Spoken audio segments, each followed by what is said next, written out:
வணக்கம் நேயர்களே. நான் பொன்னியின் செல்வன் இன்னைக்கு சாப்டர் 6 பார்ப்போம். பாகம் 1 புதுவெள்ளம். அத்தியாயம் 6 நடுநிசி கூட்டம். குரவைக்கூத்துக்கும் வெறியாட்டுக்கும் பின்னர் வந்திருந்த விருந்தினருக்கு பெருந்தர விருந்து நடைபெற்றது. வல்லவரையனுக்கு விருந்து ருசிக்கவில்லை. அவன் உடம்பு களைத்திருந்தது, உள்ளம் கலங்கியிருந்தது. ஆயினும் அவன் பக்கத்தில் இருந்த அவனுடைய நண்பன் கந்தமாறன் அங்கிருந்த மற்ற விருந்தாளிகள் யார் யார் என்பதை பெருமிதத்துடன் எடுத்து கூறினான். பழுவேட்டரையரையும் சம்புவரையரையும் தவிர அங்கே மழபாடி தென்னவன் மழவரையர் வந்திருந்தார், குன்றத்தூர் பெருநிலக்கிழார் வந்திருந்தார், மும்முடி பல்லவரையர் வந்திருந்தார், தேவசேனாதிபதி பூவரையர், அஞ்சாத சிங்கமுத்தரையர் முதலியோரை இன்னின்னார் என்று கந்தமாறன் தன் நண்பனுடைய காதோடு சொல்லி பிறரறியாதபடி சுட்டிக்காட்டி தெரியப்படுத்தினான். இந்த பிரமுகர்கள் சாமானியப்பட்டவர்கள் அல்ல, எளிதாக ஒருங்கு சேர்த்து காணக்கூடியவர்களும் அல்ல. அநேகமாக ஒவ்வொருவரும் குறுநில மன்னர்கள் அல்லது குறுநில மன்னருக்குரிய மரியாதையை தங்கள் வீரச் செயல்களினால் அடைந்தவர்கள். ராஜா அல்லது அரசர் என்பது மருவி அக்காலத்தில் அரையர் என்று வழங்கி வந்தது. சிற்றரசர்களுக்கும் சிற்றரசர்களுக்கு சமமான சிறப்பு வாய்ந்தவர்களுக்கும் அரையர் என்ற பட்டப்பெயர் சேர்த்து வழங்கப்பட்டது. அவரவர்களுடைய ஊரை மட்டும் கூறி அரையர் என்று சேர்த்து சொல்லும் மரபும் இருந்தது. அந்த நாளில் சிற்றரசர்கள் என்றால் பிறப்பினால் மற்றும் அரசர் பட்டம் பெற்று அரண்மனை சுகபோகங்களில் திளைத்து வாழ்ந்திருப்பவர்கள் அல்ல. போர்க்களத்தில் முன்னணியில் நின்று போரிட சித்தமாயுள்ள வீராதி வீரர்கள் தாம் தங்கள் அரசுரிமையை நீடித்து காப்பாற்றிக் கொள்ள முடியும். எனவே ஒவ்வொருவரும் பற்பல போர்க்களங்களில் போரிட்டு புகழுடன் காயங்களையும் அடைந்தவர்களாகவே இருப்பார்கள். இன்று அத்தனை பேரும் பழையாறை சுந்தர சோழ சக்கரவர்த்தியின் ஆட்சிக்கு அடங்கி தத்தம் எல்லைக்குள் அதிகாரம் செலுத்தி வந்தார்கள். சிலர் சோழ பேரரசில் பெரும் தரத்து அரசாங்க அதிகாரிகளாகவும் பதவி வகித்து வந்தார்கள். இவ்வளவு முக்கியமான சோழ சாம்ராஜ்ய பிரமுகர்கள் எல்லாரையும் ஓரிடத்தில் பார்த்தது பற்றி வல்லவரையன் நியாயமாக உவகை கொண்டிருக்க வேண்டும். ஆயினும் அவனுடைய உள்ளத்தில் உவகை ஏற்படவில்லை. இவ்வளவு பேரும் எதற்காக இங்கே கூடியிருக்கிறார்கள் என்ற எண்ணம் அவனுக்கு அடிக்கடி தோன்றியது. ஏதோதோ தெளிவில்லாத ஐயங்கள் அவன் உள்ளத்தில் தோன்றி அலைத்தன. மனத்தில் இத்தகைய குழப்பத்துடனேயே வல்லவரையன் தனக்கென்று கந்தமாறன் சித்திப்படுத்தி கொடுத்த அந்த தனி இடத்தில் படுக்கச் சென்றான். விருந்தினர் பலர் வந்திருந்தபடியால் வல்லவரையனுக்கு அம்மாபெரும் மாளிகையின் மேல் மாடத்தில் ஒரு மூலையில் இருந்த திறந்த மண்டபமே படுப்பதற்கு கிடைத்தது. நீ மிகவும் களைத்திருக்கிறாய், ஆகையால் நிம்மதியாக படுத்து தூங்கு. மற்ற விருந்தாளிகளை கவனித்துவிட்டு நான் உன் பக்கமே வந்து படுத்துக் கொள்கிறேன் என்று கந்தமாறன் சொல்லிவிட்டு போனான். படுத்த உடனே வந்தியத்தேவனுடைய கண்களை சுழற்றி கொண்டு வந்தது. மிக விரைவில் நித்ராதேவி அவனை ஆட்கொண்டாள். ஆனாலும் என்ன பயன்?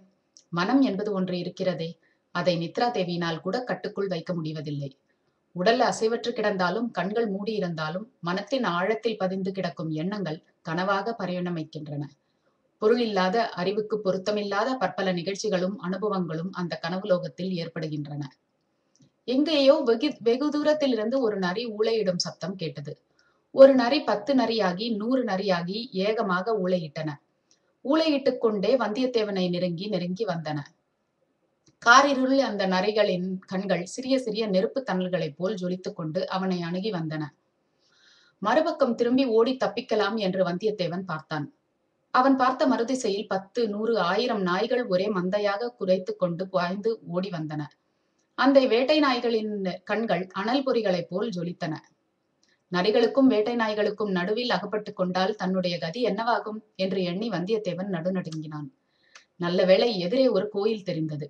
ஓட்டமாக ஓடி திறந்திருந்த கோயிலுக்குள் புகுந்து வாசற்கதவையும் தாளிட்டான். திரும்பி பார்த்தால் அது காளி கோயில் என்பது தெரிந்தது. அகோரமாக வாயை திறந்து கொண்டிருந்த காளிமாதாவின் சிலைக்கு பின்னால் இருந்து பூசாரி ஒருவன் வெளிக்கிளம்பி வந்தான். அவன் கையில் ஒரு பயங்கரமான வெட்டறிவாள் இருந்தது.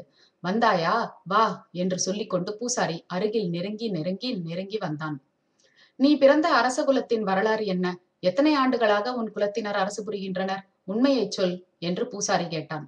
மானர் குலத்து வல்லவரையர் 300 ஆண்டுகள் அரசு புரிந்தவர். என் தந்தையின் காலத்தில் வைதும்பராயர்களால் அரசை இழந்தோம் என்றான் வந்தியத்தேவன். அப்படியானால் நீ தகுந்த பலி அல்ல, ஓடிப்போ என்றான் பூசாரி. திடீரென்று காளிமாதாவின் இடத்தில் கண்ணபெருமாள் காட்சி அளித்தான். கண்ணன் சன்னதியில் 2 பெண்கள் கையில் பூமாலையுடன் ஆண்டாள் பாசுரம் பாடிக்கொண்டு வந்து நடனம் ஆடினார்கள்.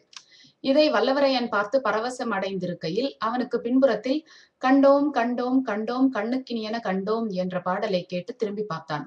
பாடியவன் ஆழ்வார்க்கடியான் நம்பியான் இல்லை, ஆழ்வார்க்கடியானுடைய தலை பாடியது. அந்த தலை மட்டும் பலிபீடத்தில் வைக்கப்பட்டிருந்தது. இந்த காட்சியை பார்க்க சகிக்காமல் வல்லவரையன் திரும்பினான்.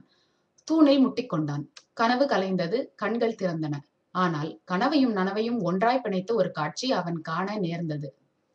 அவன் படுத்திருந்த இடத்துக்கு நேர் எதிர்புறத்தில் கடம்பூர் மாளிகை சுற்று மதிலின் மேலே ஒரு தலை தெரிந்தது. அது அந்த ஆழ்வார்க்கடியான் நம்பியின் தலைதான். இந்த தடவை அது கனவல்ல, வெறும் பிரம்மையும் அல்ல என்பது நிச்சயம். ஏனெனில் எத்தனை நேரம் பார்த்தாலும் அந்த தலையே அங்கேயே இருந்தது. அது வெறும் தலை மட்டுமல்ல, தலைக்கு பின்னாலே உடம்பு இருக்கிறது என்பதையும் எளிதில் ஊகிக்க கூடியதாய் இருந்தது. ஏனெனில் ஆழ்வார்க்கடியானுடைய கைகள் அந்த மதில் ஓரத்தின் விளிம்பை பிடித்துக் கொண்டிருந்தன. அதோடு அவன் வெகு கவனமாக மதிலுக்கு கீழே உட்புறத்தை உற்று நோக்கி கொண்டிருந்தான். அவன் அவ்வளவு கவனமாக அங்கே என்னத்தை பார்க்கிறான்? இதில் ஏதோ வஞ்சக சூழ்ச்சி இருக்க வேண்டும். ஆழ்வார்க்கடியான் நல்ல நோக்கத்துடன் அங்கு வந்திருக்க முடியாது. ஏதோ துஷ்ட நோக்கத்துடன் தீய செயல் புரிவதற்கே வந்திருக்கிறான். அவன் அவ்விதம் தீச்செயல் புரியாமல் தடுப்பது கந்தமாறனின் உயிர் நண்பனாகிய தன் கடமை அல்லவா? தனக்கு அன்புடன் ஒருவேளை அன்னம் அளித்தவர்களின் வீட்டுக்கு நேரக்கூடிய தீங்கை தடுக்காமல் தான் சும்மா படுத்துக் கொண்டிருப்பதா? வல்லவரையன் துள்ளி எழுந்தான். பக்கத்தில் சுழற்றி வைத்திருந்த உரையுடன் சேர்ந்த கத்தியை எடுத்து இடுப்பில் செருகிக் கொண்டான். ஆழ்வார்க்கடியானுடைய தலை காணப்பட்ட திக்கை நோக்கி நடந்தான். மாளிகை மேல் மாடத்தில் ஒரு மூலையில் இருந்த மண்டபத்தில் அல்லவா வல்லவராயன் படுத்திருந்தான். அங்கிருந்து புறப்பட்டு மதில் சுவரை நோக்கி நடந்தபோது மேல் மாடத்தை அலங்கரித்த மண்டப சிகரங்கள், மேடைகள், விமான ஸ்தூபிகள், தூண்கள் ஆகியவற்றை கடந்தும் தாண்டியும் சுற்றி வளைத்தும் நடக்க வேண்டியதாய் இருந்தது. சற்று தூரம் அவ்விதம் நடந்த பிறகு திடீரென்று எங்கிருந்தோ பேச்சுக்குரல் வந்ததை கேட்டு வல்லவராயன் தயங்கி நின்றான். அங்கிருந்த ஒரு தூணை பிடித்துக்கொண்டு தூணின் மறைவில் நின்றபடி எட்டி பார்த்தான். கீழே குறுகலான முற்றம் ஒன்றில் 3 பக்கமும் நெடும் சுவர்கள் சூழ்ந்திருந்த இடத்தில் 10-12 பேர் உட்கார்ந்திருந்தார்கள். பாதி மதியின் வெளிச்சத்தை நெடும் சுவர்கள் மறைத்தன.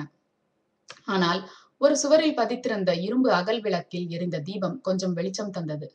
அங்கிருந்தவர்கள் அத்தனை பேரும் அன்று இரவு விருந்தின் போது அவன் பார்த்த பிரமுகர்கள் தான். சிற்றரசர்களும் சோழ சாம்ராஜ்ய அதிகாரிகளும் தான். அவர்கள் ஏதோ மிக முக்கியமான விஷயத்தை பற்றி கலந்து ஆலோசிக்கவே நள்ளிரவு நேரத்தில் அங்கே கூடியிருக்க வேண்டும். அவர்கள் என்ன செய்கிறார்கள், என்ன பேசுகிறார்கள் என்பதை தான் ஆழ்வார்க்கடியான் மதில் சுவர் மீதிலிருந்து அவ்வளவு கூர்மையாக கவனித்துக் கொண்டு வருகிறான். ஆழ்வார்க்கடியான் மிக பொல்லாத கெட்டிக்காரன் என்பதில் ஐயமில்லை. அவன் இருக்கும் இடத்திலிருந்து கீழே கூடி பேசுகிறவர்களை ஒருவாறு பார்க்க முடியும். அவர்களுடைய பேச்சை நன்றாய் கேட்க முடியும். ஆனால் கீழேயுள்ளவர்கள் ஆழ்வார்க்கடியானை பார்க்க முடியாது. அந்த இடத்தில் மாளிகை சுவர்களும் மதில் சுவர்களும் அவ்வாறு அமைந்திருந்தன. அத்தகைய இடத்தை ஆழ்வார்க்கடியான் எப்படியோ கண்டுபிடித்து வைத்திருந்தான். கெட்டிக்காரன் தான், சந்தேகமில்லை. ஆனால் அவனுடைய கெட்டிக்காரத்தனம் எல்லாம் இந்த வானர்குலத்து வந்தியத்தேவனிடம் வலிக்காது. அந்த வேஷதாரி வைஷ்ணவனை கைப்பிடியாக பிடித்து கொண்டு வந்து, ஆனால் அப்படி அவனை பிடிப்பதாயிருந்தால் கீழே கூடியுள்ளவர்களுடைய கவனத்தை கவராமல் அவன் உள்ள மதில் சுவரை அணுக முடியாது. அப்படி அவர்கள் பார்க்கும்படி தான் நடந்து போவதில் ஏதேனும் அபாயம் இருக்கலாம். இன்றைக்கு நாள் பார்த்து இவன் இங்கே வந்திருக்க வேண்டியதில்லை என்று சம்புவரையர் கூறியது அவன் நினைவுக்கு வந்தது. இவர்கள் எல்லோரும் ஏதோ முக்கியகாரமாக கலந்து ஆலோசிப்பதற்காக இங்கே வந்திருக்கிறார்கள். அவர்களுடைய யோசனையை பற்றி பிறர் அறிந்து கொள்வதில் அவர்களுக்கு விருப்பம் இல்லை என்பது தெளிவு. அப்படி இருக்கும்போது தன்னை திடீரென்று அவர்கள் பார்த்தால் தன் பேரில் சந்தேகப்பட்டு விடலாம் அல்லவா?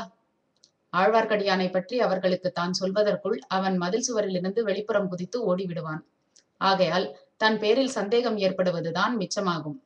படித்திருந்தவன் இங்கு எதற்காக வந்தாய் என்றால் என்ன விடை சொல்வது? கந்தமாறனின் நிலைமையை சங்கடத்துக்கு உள்ளாக்குவதாகவே முடியும்.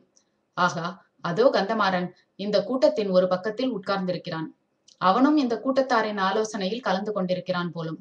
காலையில் கந்தமாறனை கேட்டால் எல்லாம் தெரிந்து விடுகிறது. அச்சமயம் அக்கூட்டத்தாருக்கு பக்கத்தில் வைக்கப்பட்டிருந்த மூடு பல்லக்கு வந்தியத்தேவனுடைய கவனத்தை கவர்ந்தது. ஆ, இந்த பல்லக்கு பழுவேட்டரையருடன் அவருடைய யானையை தொடர்ந்து வந்த பல்லக்கு அல்லவா? அதற்குள்ளே இருந்த பெண் ஒரு கணம் திரையை நீக்கி வெளியே பார்த்த பெண் இப்போது இந்த மாளிகையில் எந்த பகுதியில் இருக்கிறாளோ? அந்த புறத்துக்கு கூட அவளை இந்த கிழவர் அனுப்பவில்லையாமே. கொஞ்சம் வயதானவர்கள் இளம்பெண்களை மணந்து கொண்டாலே இந்த சங்கடம்தான்.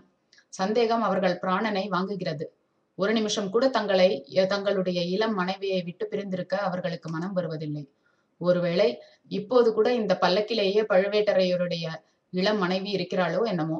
ஆஹா, இந்த வீராதி வீரரின் தலைவிதியை பார். இந்த வயதில் ஓர் இளம்பெண்ணிடம் அகப்பட்டுக் கொண்டு அவளுக்கு அடைமையாய் தவிக்கிறார். அப்படியொன்றும் அவள் ரதியோ மேனகையோ ரம்பையோ இல்லை. வந்தியத்தேவன் ஒரு கணம் அவளை பார்த்தபோது ஏற்பட்ட அருவருப்பு உணர்ச்சியை அவன் மறக்கவில்லை. அத்தகையவளிடம் இந்த வீர பழுவேட்டரையருக்கு என்ன மோகமோ தெரியவில்லை. அதைவிட அதிசயமானது ஆழ்வார்க்கடியானது பைத்தியம். இந்த பல்லக்கு இங்கே வைக்கப்பட்டிருப்பதனாலேதான் அவன் சுவர் மேல் காத்திருக்கிறான் போலும். ஆனால் அவனுக்கும் அவளுக்கும் என்ன உறவோ என்னமோ, நமக்கு என்ன தெரியும்? அவள் ஒருவேளை அவனுடைய சகோதரியாய் இருக்கலாம், அல்லது காதலியாகவும் இருக்கலாம். பழுவேட்டரையர் பலவந்தமாக அவளை கவர்ந்து கொண்டு போயிருக்கலாம். அவ்வாறு அவர் செய்யக்கூடியவர்தான்.